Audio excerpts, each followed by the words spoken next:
Assalamualaikum warahmatullahi wabarakatuh.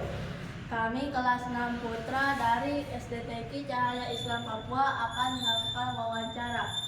Dan narasumber kali ini adalah Dr. Idam Said. Terima kasih. Terima kasih Dr. Idam memilih untuk menjadi dokter. Oke, kalau secara jujurnya awal saya memilih kedokteran jujur bukan dari saya. Ini dari permintaan kakak saya. Awalnya saya mungkin Nana enggak tahu ya, ada namanya Pak B.J. Habibie.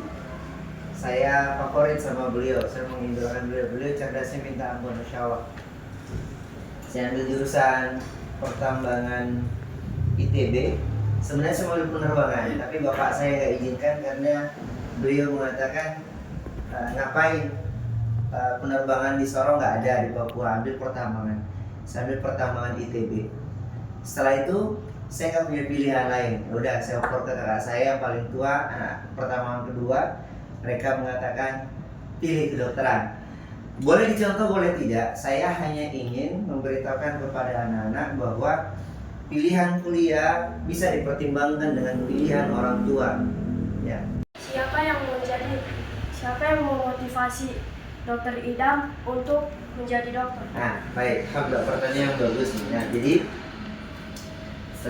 kenapa saya menjadi dokter ya? Yaitu tadi saya coba patuh terhadap orang tua saya patuh terhadap kakak saya, dan saya pertimbangkannya adalah tidak masalah saya tidak mempertahankan pilihan saya di teknik penerbangan. Saya ikut pilihan mereka karena saya berpikir apapun profesinya, insya Allah ketika dijalani dengan baik, ketika dijalani dengan tekun, insya Allah bisa bermanfaat juga bagi umat. Dan akhirnya itu terbukti. Gitu. Walaupun dokter bukan pilihan saya merasa begitu banyak manfaat sama orang banyak. Jadi yang memotivasi adalah keluarga, terutama bapak dan saudara kandung. Kapan pertama kali Dokter Idam merawat pasien? Kapan pertama kali merawat pasien?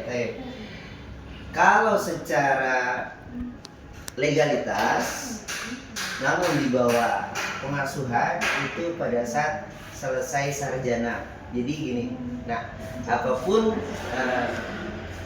pilihan kuliahnya, mau kedokteran, mau apoteker, mau teknik, rata-rata S1 itu masa sekolah sarjana satu kalinya itu di 4 tahun. Setelah itu baru kami untuk mengambil dokter namanya profesi dokter selama 2 tahun. Nah itulah kami pertama kali memegang pasien secara langsung, tapi di bawah observasi dokter-dokter senior. Nah tapi ini ada tapinya.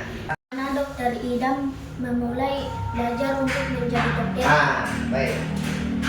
Untuk memulai belajar jadi dokter, ternyata setelah saya jadi dokter, ilmu dasar dokter itu adalah ilmu pengetahuan alam. Kalau bahasa intinya eksak atau ilmu pasti. Apa contohnya? Paling real adalah matematika. Nah, saya suka matematika. Dan matematika dekat juga dengan ilmu fisika. Saya sering ikut lomba matematika dan fisika. Dan rata-rata teman saya memang cerdas di bidang ilmu pasti, eksak atau matematika, fisika mereka cerdas. Bahkan kimia, biologi mereka cerdas. Saya lebih paham di matematika sama fisika dan saya sering ikut lomba. Apalagi jadi orang-orang yang masuk ke kedokteran negeri lewat jalur nasional, ujian nasional, 99% otaknya bagus.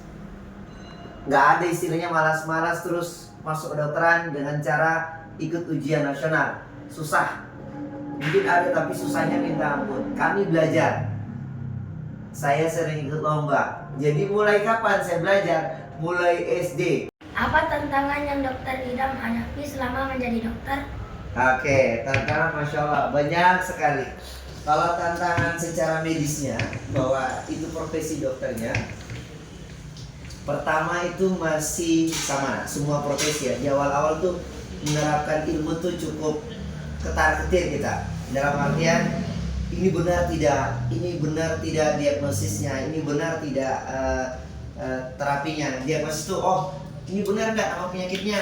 Setelah tahu nama penyakitnya, ini benar nggak obatnya. Jadi banyak perjalanannya. Nah, di awal-awal, dan saya yakin di kebanyakan semua dokter itu pasti masih kaku. Semua bidang ilmu. Itu tantangan yang pertama. Nah, Gimana perasaan Dokter Idam selama menjadi dokter? campur aduk. Masya Allah. Jadi gini, campur aduk itu yang sedih dulu ya, yang sedih dulu.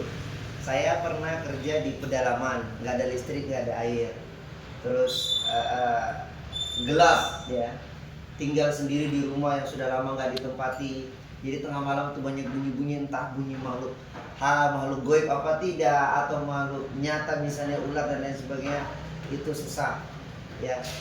Tapi harus dinikmati. Terus susahnya apalagi ya? Ya yang namanya pekerjaan itu ada tantangan. Misalnya orangnya terkesan sudah mau sekarat atau bahkan mau mati, dokter diminta atau diharapkan untuk segera menyelamatkan, itu juga cukup besar tantangannya, bikin hati gundah. Ingat terutama teman-teman ya, atau adik-adik apapun profesinya, terutama dokter, ketika berhasil mengerjakan sesuatu, sebelum mengerjakan wajib mengucapkan basmalah, selesai mengerjakan wajib mengucapkan hamdalah. Kenapa? Supaya kita sadar keberhasilan itu bukan dari kita. Ya, kebanyakan, dan itu manusiawi, sudah bikin nih, misalnya lah di sekolah lah, berhasil bikin mengerjakan tugas atau apa, saya ini yang bikin, itu wajar. Tapi ketika teringat, sudah harus bersifat, oh bukan, ini Allah yang mudahkan.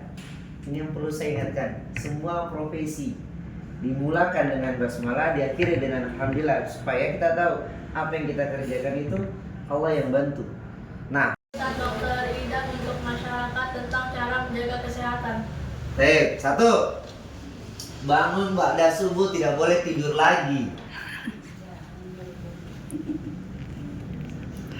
Kenapa pada takut? Siapa yang subuhnya masih dibangunkan? Angkat tangan. Yang kedua, hanya memang sistemnya belum bisa.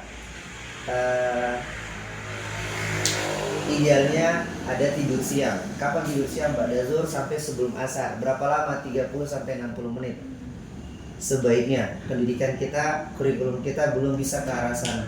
Itu yang kedua, untuk menjaga kesehatan. Yang ketiga, dalam Quran pun ada, saya lupa ayatnya, kalau tidak salah Al-A'raf ayat 31. Semua ibu-ibunya juga wajib dengar. Makan, minum tidak boleh berlebihan. Apa standarnya tidak berlebihan? Dalam hadis banyak penjelasan, termasuk ternyata satu porsi itu dibagi dua itu masih cukup. Tabiat manusia. Asadullah, Erik, Raihan, Amar, Fairel, Habibi.